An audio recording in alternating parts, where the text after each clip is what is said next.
Hi, it's Steve Hagedorn, and welcome to another first day keynote from our 5th annual Global Education Conference. Kathleen Schwille is here. Kathleen, welcome. Here. Thanks, I'm so happy to be here.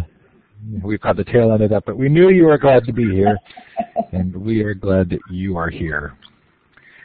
So this is our 5th year. It's kind of a celebration. We have some terrific sponsors and supporters again this year. Thanks especially to Iron USA and the Global Campaign for Education. You can see the rest of this terrific gang here on the slide. We really appreciate the support. This is a chance for those of you in the live session to indicate where you're participating from. Look for the star to the left of the map, then you can click on the map. And feel free to put a note in the chat also. Let us know where you are, the time, the temperature.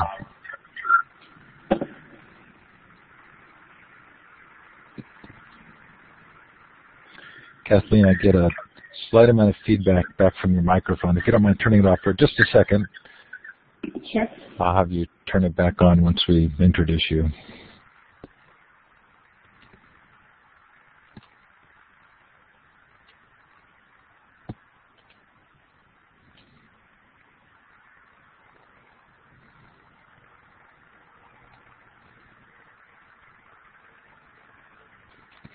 And I'm going to move us forward here so that we don't take too much of Kathleen's time.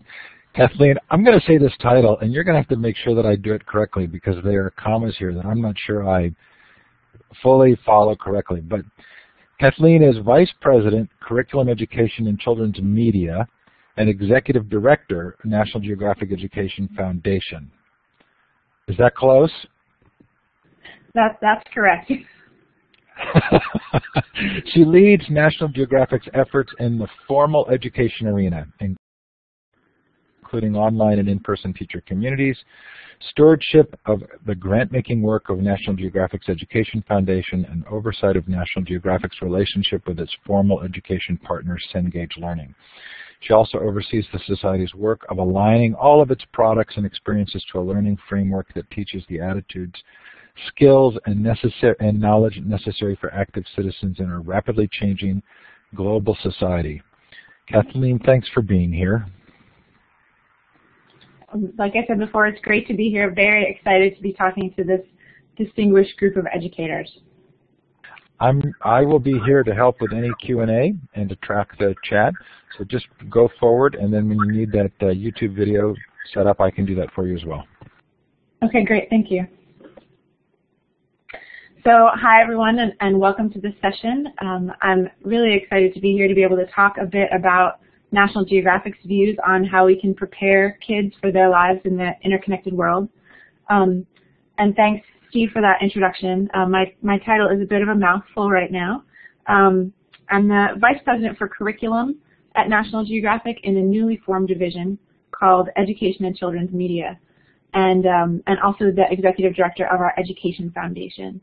My background is as an educator. I was a chemistry teacher in rural southern Tanzania for several years in the Peace Corps, and then did a lot of curriculum development around environmental education and chemistry, did research on teacher professional development, comparing the work of teachers in the U.S. to teachers around the world, and doing a lot of professional development for teachers to try to help them improve their practice and really reach the goal that we all have, which is that our students learn more in their classrooms. And so education for me really has been a lifelong career, and I've been thrilled to be at National Geographic for the past 7 years, and I'm really looking forward to our next chapter. Just recently we got a new CEO here at National Geographic, Gary Nell, who came to us from Sesame Street and then from NPR, and has now been leading us for about the past 11 months. And he is a great supporter of education and talks a lot about how National Geographic is an educational organization and how one of the greatest challenges that we have in our society is education and how we're raising that next generation of youth to be globally connected citizens and to understand how the world works. And so we've been working very hard over the past couple of months to really redefine our mission for education within National Geographic, and have come up with the wording that we want to create best-in-class content, curriculum, and experiences that teach kids about the world and how it works, empowering them to make it a better place. And this mission really builds on the work of everyone at National Geographic, building that best-in-class content and creating experiences that touch people's hearts and really inspire them to care about the planet and to do something to make it a better place. And so my team's role in education and children's media is to take those experiences into classrooms, into informal education spaces, and into every one of those places where people want to learn more and dig deeper, and throughout many different disciplines, so that we can raise a new generation of geographically literate citizens, explorers, and storytellers. And a lot of that can't happen without the help of many different partners, including those of you who are on the phone today and at this conference. It's just wonderful to be part of this conference and see so many great speakers, to be able to interact with so many educators through all the different sessions, people from around the world who are committed to preparing students for this global society. And so throughout the week, I hope that everyone will be able to pick up some new strategies and resources that they can take back to their classrooms and workplaces as we all work together toward this common goal. For all of us at National Geographic, we believe that in order to function effectively in today's dynamic and interconnected world, every member of our society must have a fundamental understanding of how our world works. And that's why this type of conference is so important, because everyone needs to have this understanding to be an effective member of society and of our global community. It's important for students to learn about the world for a number of different reasons. There are reasons that are related to 21st century businesses that students really need to understand for their jobs in the future, for them to be better functioning employees, for them to create and work in companies that are aware of the impact that they're having on the world and can take advantage also of the resources and the people and perspectives of all the different people on our planet to build better businesses, better products. It helps to build a safer and more secure world that is sustainable. And at the local level, it helps us all work together towards building better communities. So I'm going to show you a short video, and Steve, I think you were going to put this up for me. I will. That talks about why learning about the world is important for the kinds of things that students will want to do when they're adults. So I've put it in the chat. If it doesn't show up for you in the audience in the web tour, after a couple of seconds, click on the link in the chat and watch it in your own browser. Okay. So I think everyone needs to push play on their own computer for this to work.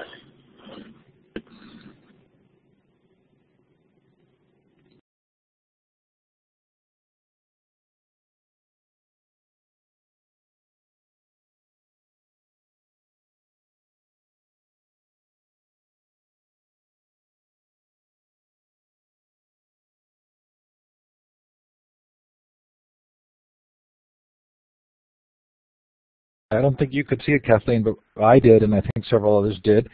If you missed that video, I'm putting the link in the chat again. And you're back live.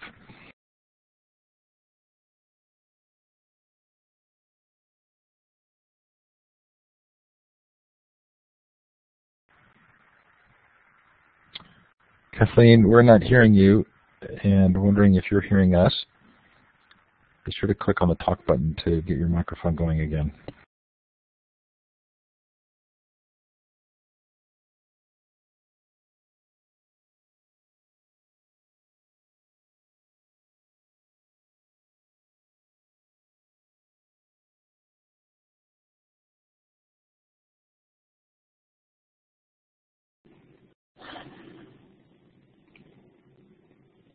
Can you hear me now? Okay, so I think that everyone has had a chance to watch the video. Sorry, it was hard for me to know exactly where all of you were within that. But that was a video that we created to help spread this message about why it's so important for kids to better understand the world. And we've adopted a term here that we call Geo-Education to help describe experiences that help young people better understand our world. And the essential components of Geo-Education include a number of different things. So the yellow pieces of this diagram that you're looking at represent kids learning about the human world. So learning about our systems of transportation, buildings, culture. Students also need to learn, though, about the natural world and how those things are connected. So it's not enough to just know about how humans live on the world or just enough to know about the natural world, but understanding the connectivity there, understanding the systems and the interactions between those components, and also seeing how those things work at a number of different scales. So at the local level, what does this look like in my own community, in my own school, my own home? And in the regional level, what is this like for my country, my continent, and then globally, how do these things impact each other and impact me? And then we ask students also to look at those things through a number of different perspectives or different lenses. So whether you're a teacher of economics or history or science or geography, there are different ways to look at each of these scales and to look at human and natural systems and see the interactions and interconnections among them. Now, Geo-Education is not something new. It is something that social studies, science teachers, foreign language teachers, and teachers who teach everything, you've all been doing this for many years, and you're all responsible for an important piece of the puzzle that we call, at National Geographic, that we call a well-rounded Geo-Education. Geo-Education can also be thought of in terms of the objectives. It's providing learners with a combination of understanding, attitudes, and abilities that they're going to need throughout their lives. And these things include an understanding of how our world's social, physical, and living systems function and interact, knowledge of specific cultures, political, technological, and economic systems, ecosystems, and physical systems, appreciation for the perspectives of other cultures and for our world's cultural and natural resources, ability to communicate and collaborate effectively across cultural and geographic boundaries, the ability to analyze situations using multiple disciplinary perspectives, and the ability to reason about the consequences of actions.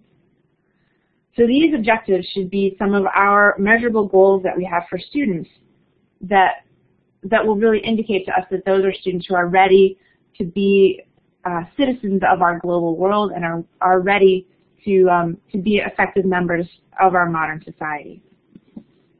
So what does this look like in daily life? What I want to do is to give some examples of how their educators are making these connections for their students in their classrooms. So I'm going to take you to a few different classrooms where this is happening, starting with an inspiring second grade classroom at the Bank Street School for Children in New York City.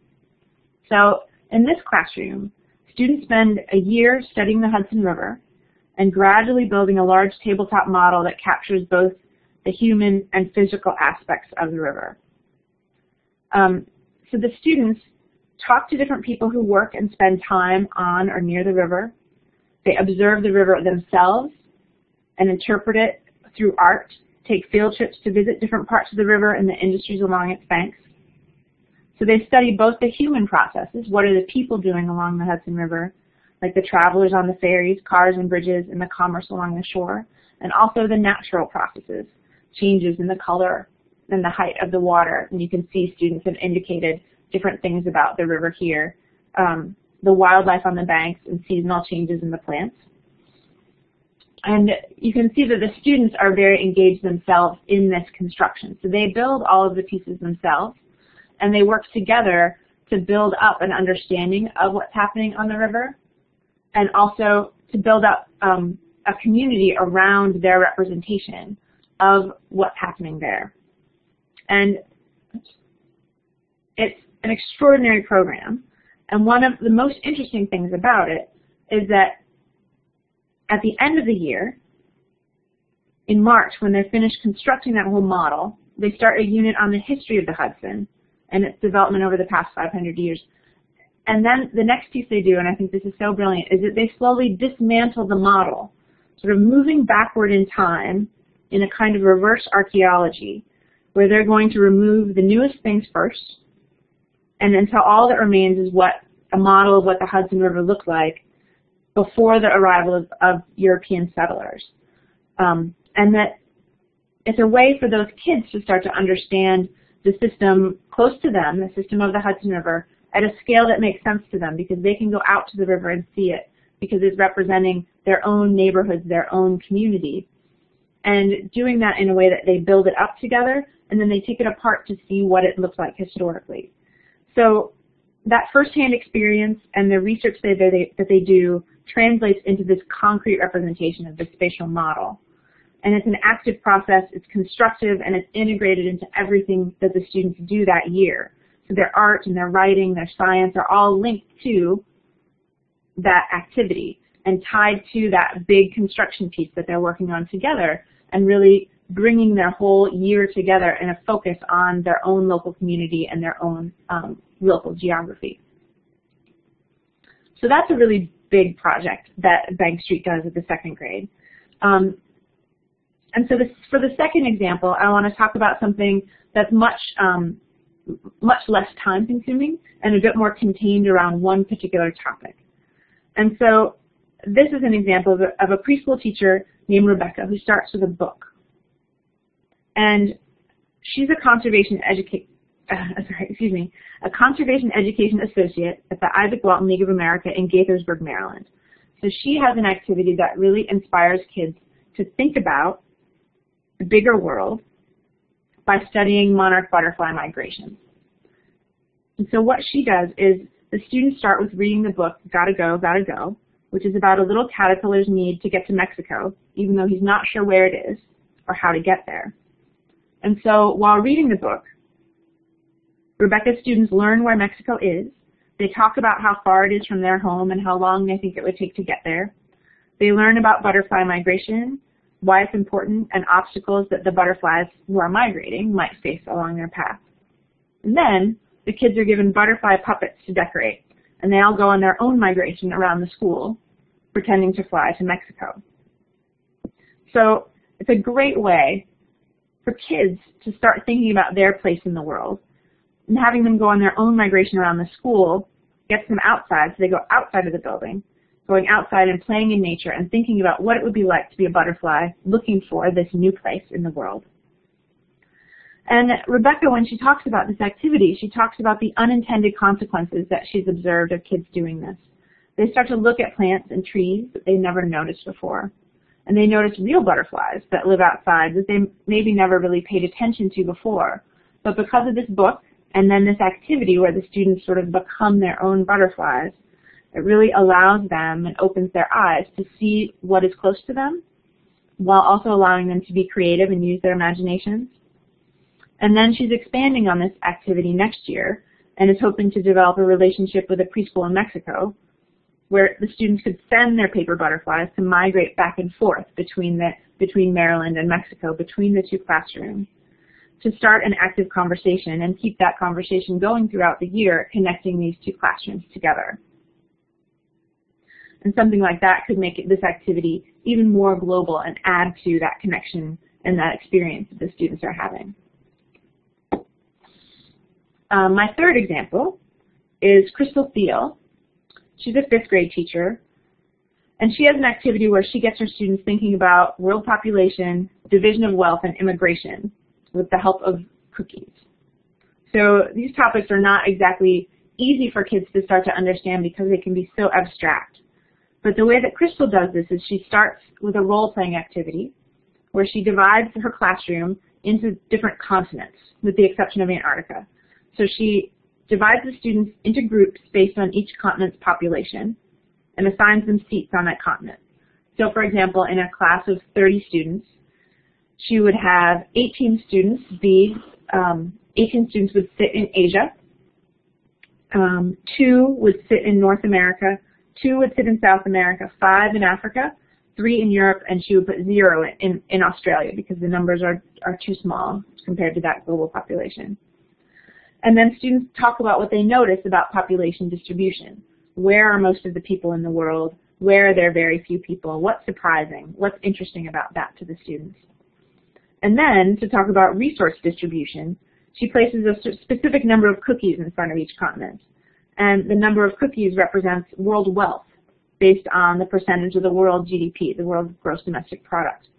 So the way the numbers work for that same class of 30, Asia gets 6 cookies, North America gets 8, South America gets 2, Africa gets 1, Europe gets 10, and Australia gets just 1. So you can imagine the students' reaction to that when they are sitting in their classroom and see that distribution. And there's a great deal of discussion that happens, especially when the 18 students representing Asia have to share 6 cookies, while the only 2 students in North America get to share 8. So students then turn it into a math lesson. They graph the data, and they also use it to have some really rich discussions about migration and war and inequality. Now, Crystal has used this activity for a variety of topics, but right now she's using it to kick off a unit on immigration. It informs a deeper discussion about why people would want to move from one area of the world to another, and why some areas may create stricter immigration laws because of this. So it's really a nice example of how illustrating in a way that feels much more concrete to students, illustrating what the world looks like, can really help them to understand some of these bigger issues that are going on. And in a way that, while a little bit tongue-in-cheek of handing out cookies to different students, really can get them to see very quickly what inequality means on a global scale and why some of these bigger patterns of immigration and resource movement might be happening the way they are. So my last example is Kevin Denton. Kevin is a middle school science and math teacher in Fort Collins, Colorado, and he's created an algebra unit centered around a water fundraiser. So he was inspired by stories of how far people in developing nations have to walk every day to access fresh water. And so he challenged his students to think about a way to use math to figure out how to develop a fundraiser around freshwater issues. So the students on their own decided to do a walkathon, where they would actually walk to a freshwater source and carry water back to where they would need to use it. So the students decided they would get pledges from people for the amount of water that they carried. And so the students first came up with plans for those pledges and then used all of their math skills to figure out how much money they would raise, asked for pledges from their neighbors for each gallon they would carry. And students had to make predictions about how much money they thought they would be able to raise. And then the students actually did it.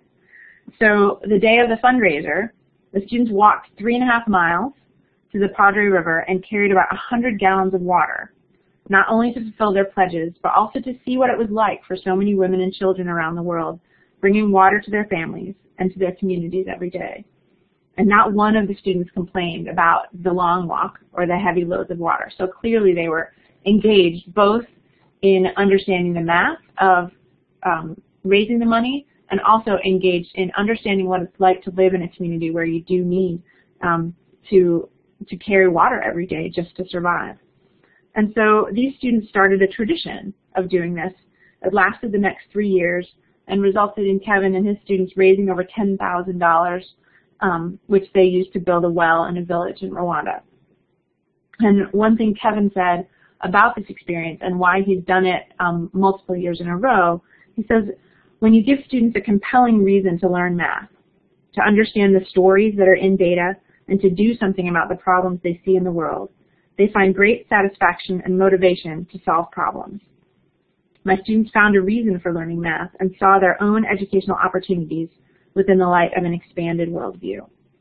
And I love this example so much because I think it tells those stories behind the math, and I think that's such a beautiful idea of thinking about the subject that Kevin is teaching and what does mathematics really tell us about our world, and how is mathematics a way of understanding the way that people interact in their world and also the ways that we can work together to improve it. So it's activities and ideas like these last 4 examples that I showed you that we are looking to feature at National Geographic as part of a program called our Geo-Educator of the Week. So in this program, we showcase inspiring activities where educators are connecting their students to the world. Rebecca and Crystal and Kevin's activities have all been featured in this context, and we'd like to invite you all to nominate a colleague or yourself so that your idea can help inspire other educators who are interested in teaching about the world. So you can go to our webpage at geo-education.org, and there's a form you can fill out to nominate a colleague. And I would certainly invite all of you to do that so that we can learn more about the great work happening, and we can help to share that with other people around the world so they can be inspired by the work that all of the educators in this community are doing as well. At National Geographic, we have part of our mission is supporting educators and supporting the work that happens in school and out of schools every day. And that's built on this firm belief that we think it's crucial for young people to receive the kind of education that will help them live in this wonderful, fascinating, and complicated world. And that they need teachers who are ready to take that challenge with them and ready to bring the world to their classroom. And so the way that we feel like National Geographic can make a big difference there is by doing two different things. With our education website at natgeoed.org, which is a free resource for teachers, and also with our Geo-Educator community. And I'll tell you a little bit more about both of those. So first, our education website, which is a free website at natgeoed.org. There's no registration required. You can just start exploring everything that we have to offer. The dark gray bar along the top of the page, you'll see the kinds of things that we have on the web page. So teaching resources, which include activities and lesson plans and ideas for your classroom. Reference and news, which includes our version of an encyclopedia of great high-quality reference content for older students and teachers. And also news articles that talk about current events and how those things can be connected to your classroom, and articles about interesting schools, interesting people out in the world. Another great feature from our reference section is called This Day in Geographic History, which focuses on something different that has happened each day that is focused on geography. So when different parts of the world were first mapped, or different famous events that have happened in different parts of the world. And then also, as you would expect, the next feature in our website is our mapping resources. So we have an interactive map that you and your students can use on your computer or on your smartboard to add different layers of data to be able to start to explore how different things are connected. So you can connect, for example, the locations of the different tectonic plates and earthquakes so that students can start to see how those things are connected. Or you can look at animal ranges and how those have changed over time, and maybe lay that over population density to see how your students might make a connection between growing human populations and the changing populations of endangered species.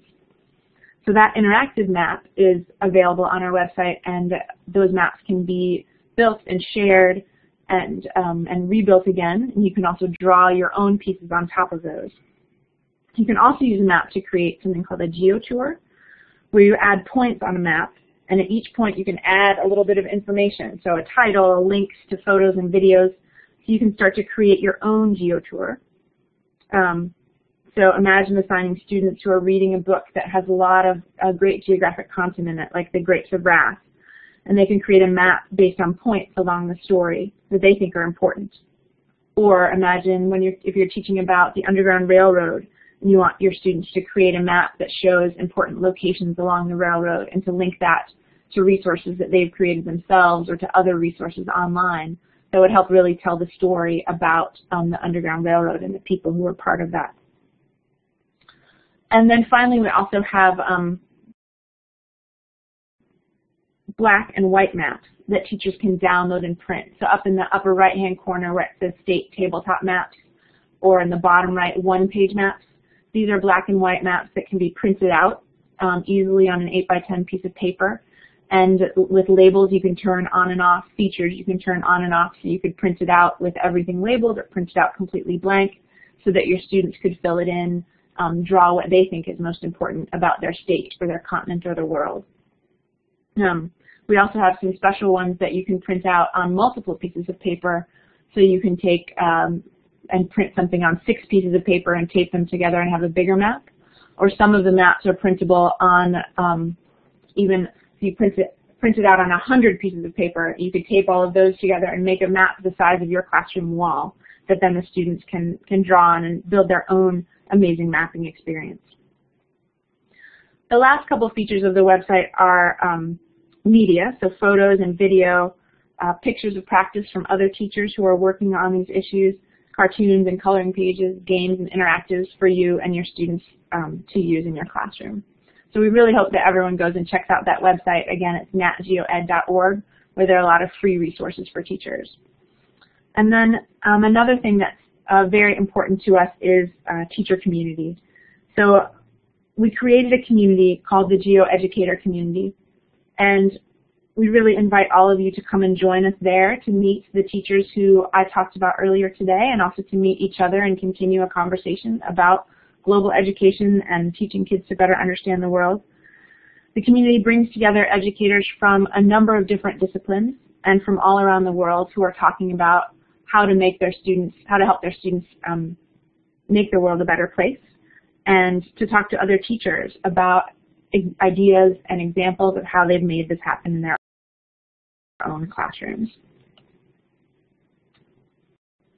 And my slides are loading a little slow, I'm sorry. So we created the space for teachers, and it's about teachers. And so what we're trying to do is to really open up communications between educators so that you can share resources and give each other support, and that we can hear more from you about what kinds of resources you would like to have that would support your teaching, so that we can start to create those kinds of resources at National Geographic to share back out to the community. And I think that when talented groups of educators can start to work together, we know that the results are nothing short of amazing. So, and ultimately it's the students that benefit from that, from those motivated and powerful teachers. So my colleagues and I at National Geographic want to make sure that kids learn about the world and how it works, and that we're doing our part to inspire and empower them to make the world a better place. And so in order to make that happen, we need creative and dedicated educators like all of you to join us. And so for those of you that do want to continue this conversation, I'll of course be here for questions at the end of this talk, or perhaps I'll see you during the rest of this week at the Global Education Conference. But you can also join us at geo.education.org. You can find links to join our community, links to our website, and to other resources, some from National Geographic, but many from a number of other organizations who along with all of you, share our goal of helping kids to better understand the world. So thanks everyone very much for being here today. And so you're welcome to put a question in the chat, or you can raise your virtual hand, if anyone which you do by clicking on the third icon over in the participant box. It's the hand icon. And if you do that, we'll give you the microphone.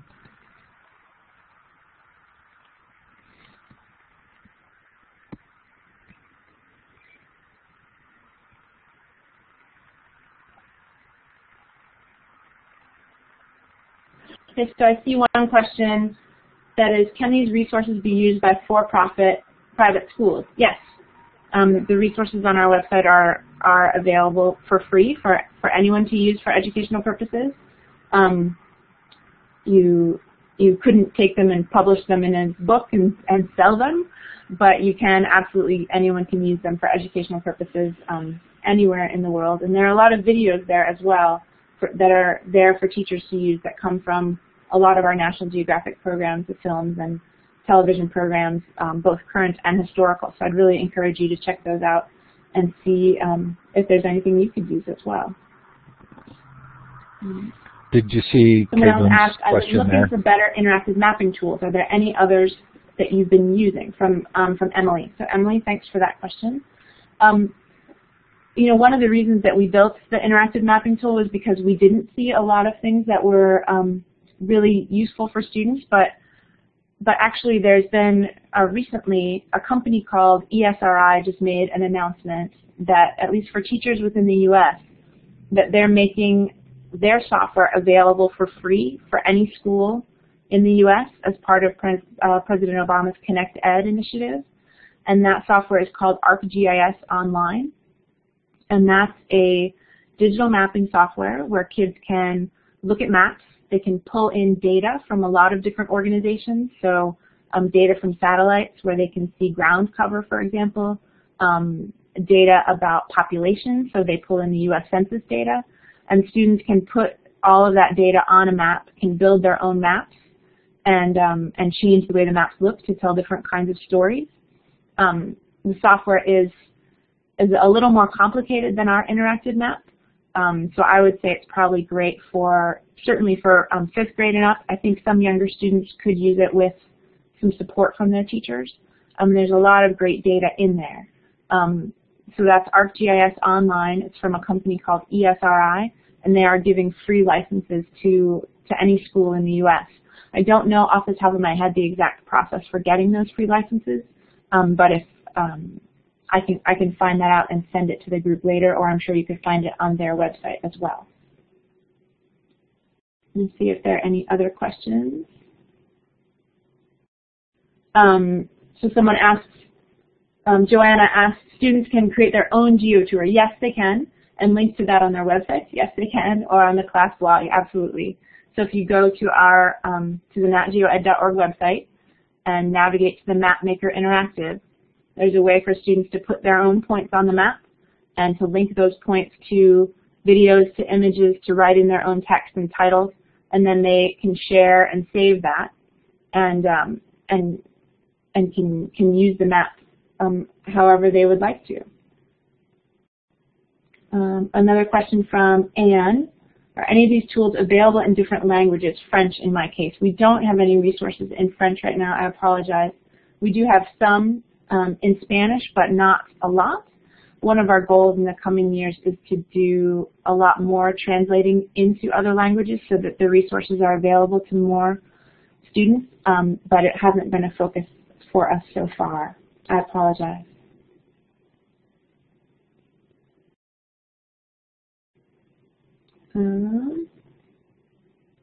Okay, from Caitlin, can resources be used in an online course which is published online? Yes, the resources can be used in an online course. I think you would have to link to them from your course to link to them to the National Geographic website. If you were going to do something more involved, you could get in touch with me and we could talk about specifics.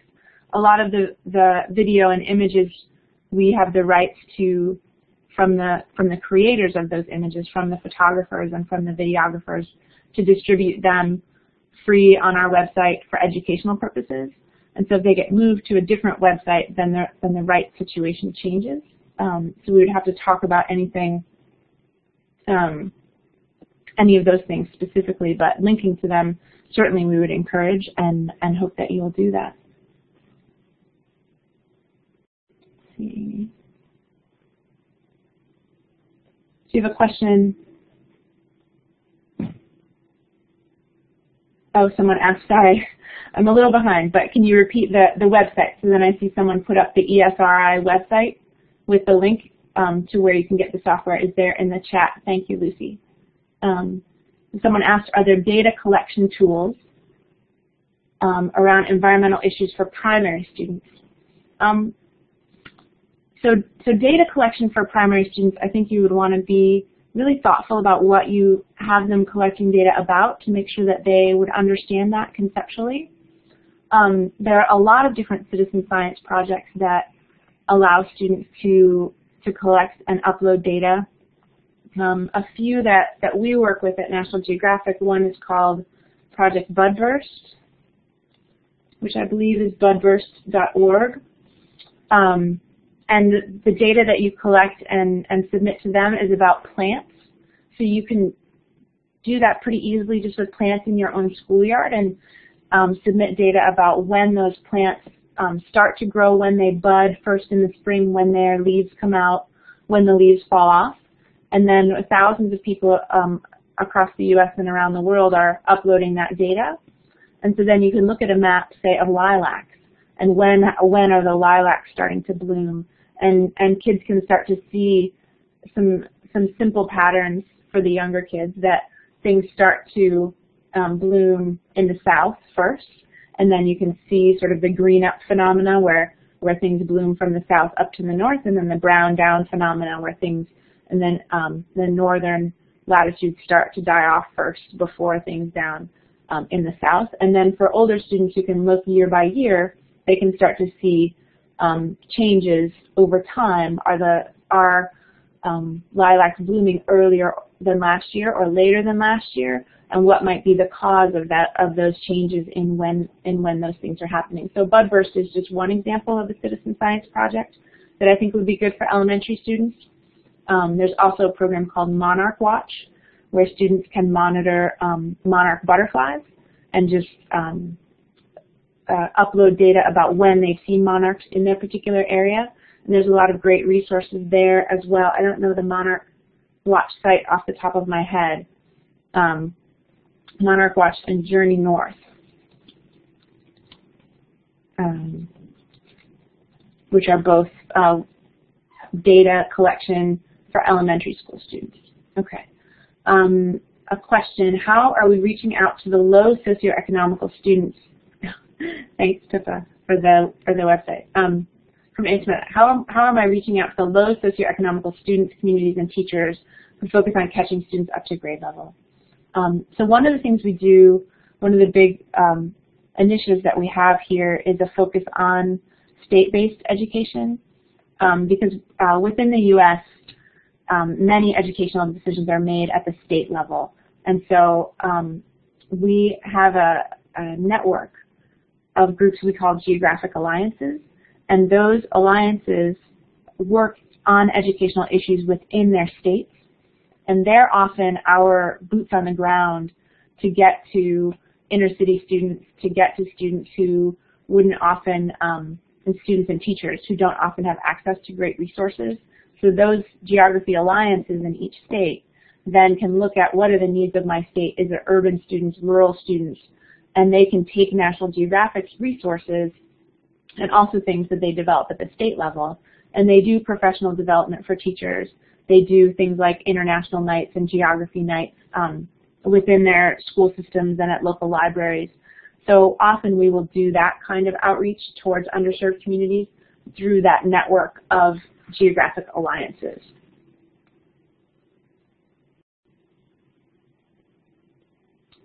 Another thing that is an interesting focus for us in thinking about students who are getting up to grade level is, again, within the U.S. with the Common Core standards and a lot of focus on nonfiction reading, is that many of our resources, or all of our resources at National Geographic, are nonfiction.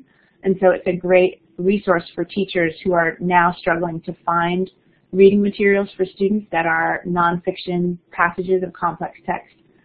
So, for example, the encyclopedia on our website is a great resource for students in upper elementary, so I would say 5th grade and up, to be able to get some long passages of nonfiction text that's partnered with video and photographs that can help students sometimes better comprehend those segments of text. So that's another thing that can help students who are a bit behind grade level, is that we do have a lot of that great nonfiction work. So I'm looking through to see if there are any other questions in our last few minutes.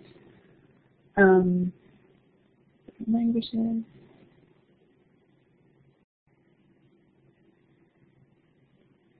Okay, so it looks like I got all the questions that I've seen so far. So I'm going to do a last call for questions, and then I will sign off. So if you have any additional questions, just throw them into the chat right now, and I'll be able to get to them.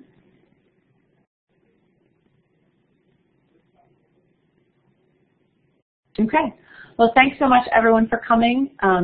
It's been great to be able to talk to you today, and I hope that you have a great time at the conference this week. It's so exciting that they're on their 5th year, and I'm really excited to see some of you in other sessions later on.